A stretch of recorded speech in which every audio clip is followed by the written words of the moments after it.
ఇక నుండి 12 లక్షల ఆదాయం వరకు నో ట్యాక్స్ అంట.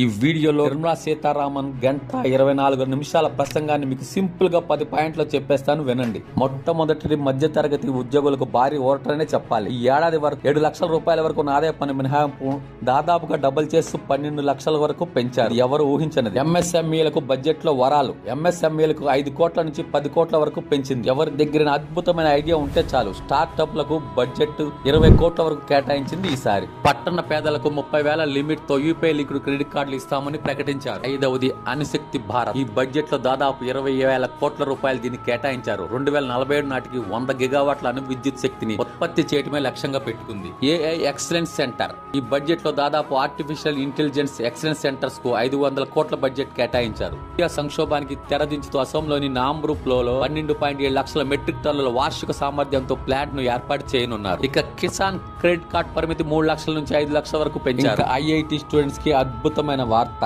అదనంగా 6,500 సీట్లు క్రియేట్ చేయబడినట్టు వెల్లడించారు. ఐఐటి పాట్నాను విస్తరిస్తున్నట్టు పేర్కొన్నారు. సో ఇవే వాళ్ళ నిర్మలా సీతారామన్ ప్రవేశపెట్టిన బడ్జెట్ లోని ముఖ్యాంశాలు. ఇలాంటి అప్డేట్స్ కోసం లైక్, షేర్ చేయడం మాత్రం మర్చిపోకండి.